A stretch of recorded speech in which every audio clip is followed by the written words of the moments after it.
Hi, welcome to In the Studio with Kate. I think it's week 38. If it's wrong, I'll correct it in the post. As I sat here thinking, what am I going to talk about today? Which is usually the case, but usually sooner or later I do find something. Summer really is kind of hit, and it's been really hot. Like 3 days ago, it was 70, and it's been the 90s ever since. So it's getting used to the heat. Most of the time, I just want to sit and read. But I have been working a little bit in this 13 Moons class that I'm taking all year. And first thing we're doing is we're making archetypes. And we start by making a collage, and then we go and paint that collage. So I don't have the collage painted yet, but I do have the collage, so I'm just going to show it to you. So there's my guardian, or the archetype. I kind of think she's kind of fierce looking. I don't know if I'll be able to capture that, and all the animals that gravitate towards her or work with her or whatever. So looking forward. I've started painting it, but I just haven't been into painting that much because of the heat. You'd think I would be, because I could be in the basement where it's cooler, but I've still been doing lots of sketching. Let's see, I did this self-portrait, which doesn't really look like me, but it was sort of fun to do. And then I did a hand, or my hand, kind of held in a kind of odd way, but let's see, is there anything else in here I haven't showed? Let's see. This was just a little drawing I did in church. I'm getting to the point where I can do people from behind fairly well. A lot of old men with bald heads.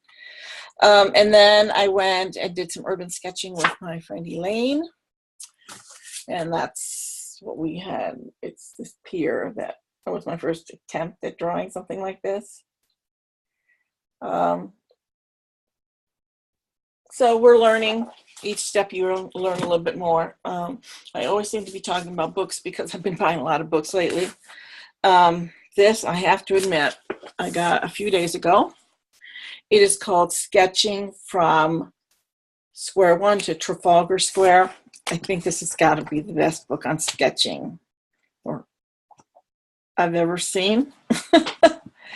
And the reason I say that is he breaks everything down to steps. You know, like in the building, in drawing a building, you know, how to measure the difference between the heights of the windows and how far they are apart, and what this angle is and what that is. And I've realized that I don't have that foundation, so I try to wing it, and half the time it doesn't work. So I am slowly working myself through the exercises in this book. So hopefully it will really improve my sketching ability. I decided that part of my problem sometimes is that I never took geometry. I really don't understand angles and things like that. And so it's kind of hard to do a building or anything that has dimensions when you don't understand it. So I thought, oh, I bet you that there is geometry for dummies out there. So I have reserved it at the library. So maybe that will help me understand the angles better, because he talks about angles in his book, and he said, okay, this one's 10 degrees and this one's 35 and this one's, and I'm thinking, how does he figure that out? How do they know that?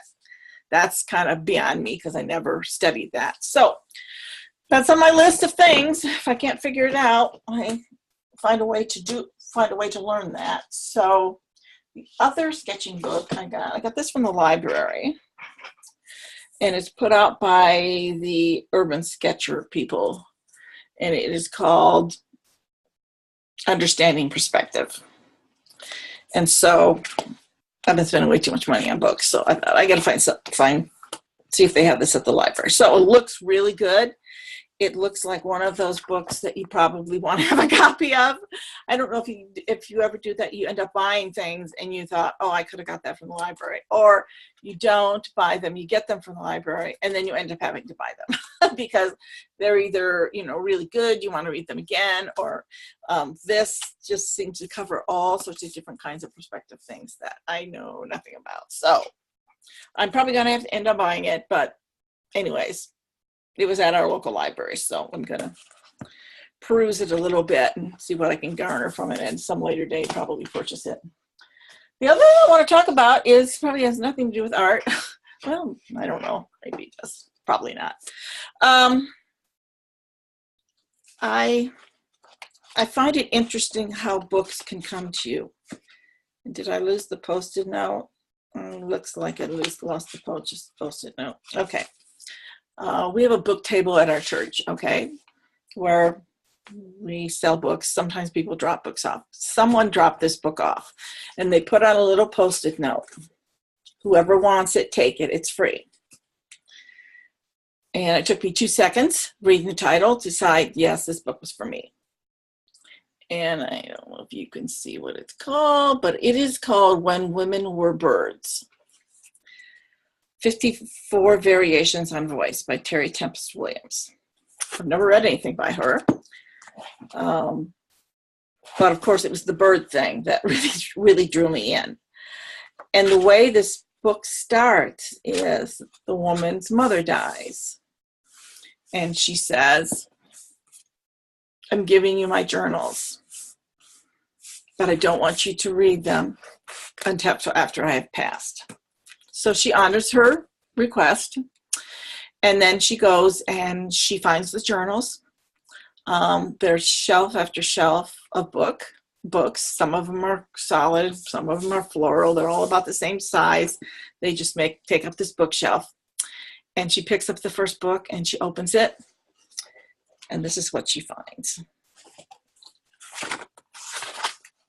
Blank pages. Nothing written down, not a date, not her name, nothing. So she goes and she takes the next journal down. It's the same thing. So her mother has a collection of journals that she has kept her whole life, and there's nothing written in any of them. And the daughter is a writer, where words are really important. So this whole book so far is about what that has brought for her, and what is some of the things she talks about are, why would they be blank? What are the reasons behind that? And it brings up a lot of dialogue about all sorts of other things. And it does talk a lot about birds as well. So far, but it's one of those funny things. It's like, I knew this book was for me immediately. I mean, it took me 2 seconds to pick it up. Although I do have a Kindle, I'm one of those people who love books. I love to touch the book. I love to smell the book when it's brand new. I love the feel of the paper. This is one of those books that has the paper that's not even. So it's kind of like even a pleasure to turn the pages. The cover of the book just has a nice feel about it. It has these little flaps, and not all books have flaps. And the front and the back, and why they're flaps, I don't know, but they're flaps. And then since it was about journey, it says this journal belongs to, so I feel like I should be writing in it as well. But it's kind of like I'll read a little chapter, and then I don't want to read anymore. I want to be with it. I want to be with those words. I want to think about what they mean to me. And the other thing is, I don't ever want the book to end. So I have a problem with that, because at some point it will end. And I don't know if you've ever had that experience with a book before. But I will have to say it's almost, it's almost like a spiritual experience reading this book. And I'm certain that as soon as I'm done reading it, I will think for a while, and then I'll probably read it again, because I know I have missed things. And this really was a gift from someone, and I don't know who donated it or where it came from, but it just felt perfect that at this point in my life, I'm supposed to read this book. So I don't know if you've ever had experience like that, but if you ever do, enjoy it, every moment of it. So I just wanted to end with that,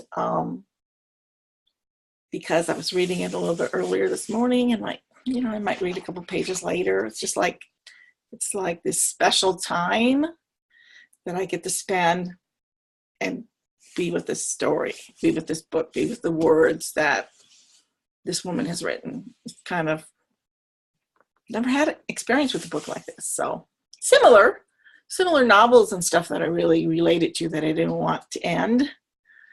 But anyways, I hope that you're having a great summer. You're getting out, you're enjoying some time in nature. I hope that you are having some time to make some things in your studio. And until next week, I will make some art. So I hope you can too.